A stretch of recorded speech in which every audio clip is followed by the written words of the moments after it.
your entity is going to be one of three.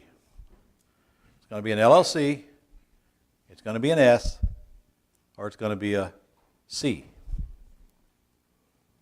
You get to choose which one it is. Whichever one it is, it's going to need a bank account and an EIN number, and it will file a tax return. Does everybody see that? Yes? Okay. In fact, you're going to have a corporate name and articles of incorporation and an EIN number before you'll even be able to open the bank account for that entity.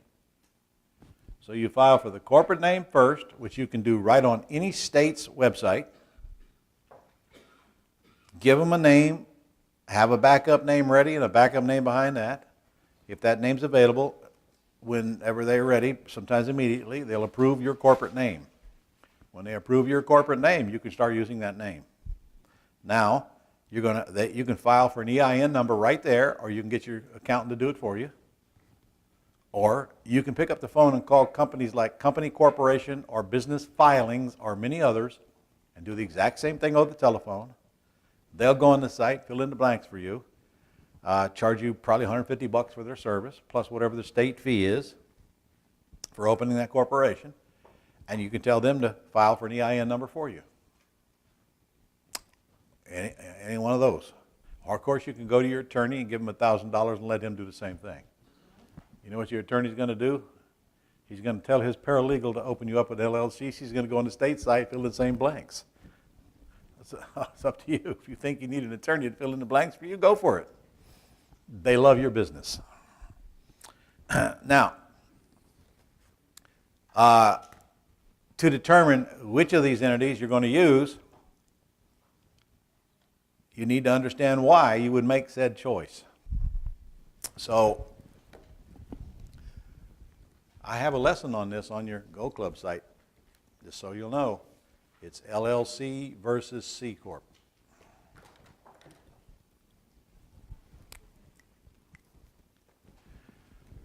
LLC, C, S.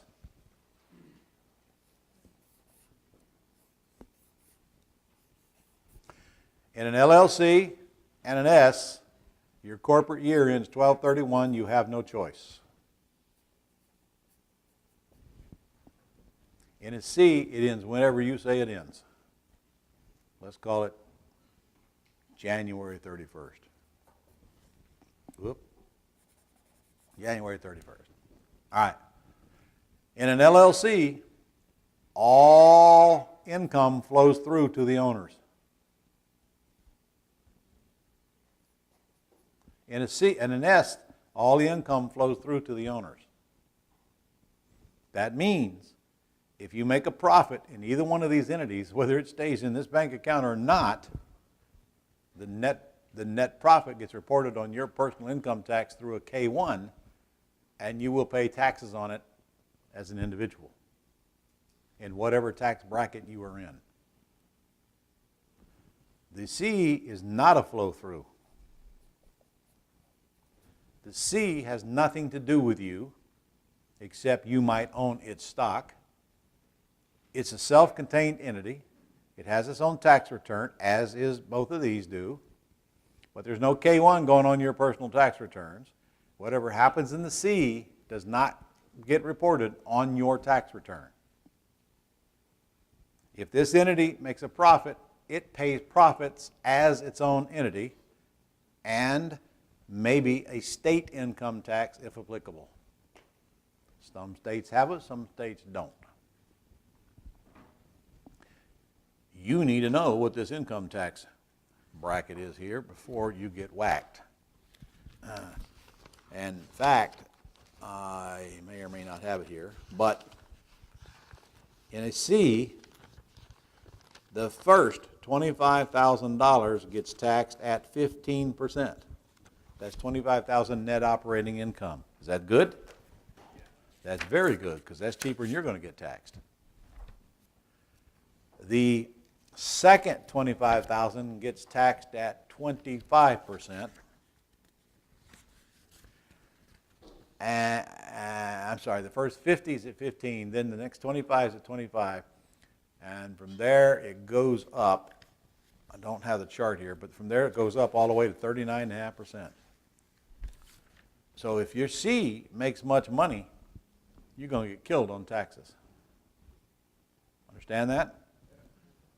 So if you have a C, you do not want it to net more than $50,000 a year, would be my guess. So how do I have a C, and why do I have a C, and make sure it doesn't net more than 50 grand a year?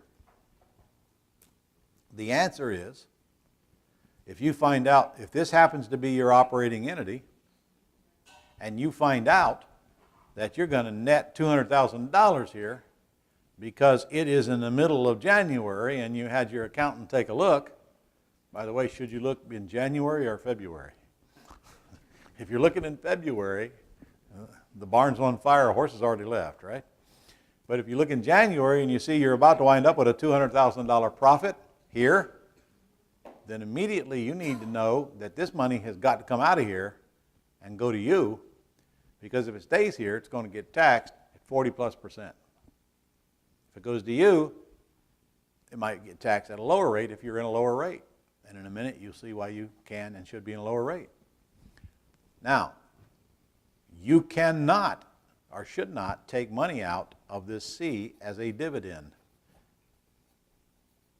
You take it out as a salary or a bonus or a consulting fee or whatever to you. Now, of course, that becomes a taxable event to you, doesn't it? Yes? But my corporate year ends 1/31. I got 11 months left before my personal year even ends. And then 3 months after that before my tax return is due. And in reality, my tax return is never filed prior to October 15th of the following year.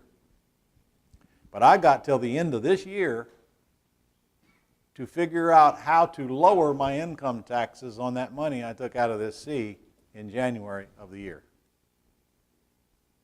Got it?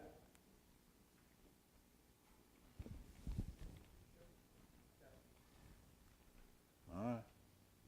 You sure? Now, if it looks like I'm going to net 200, do I take it all out? No. I take 151 out because I want 49 to stay in there and get taxed at 15%. Because that's cheaper than what it's going to cost me if I move it out.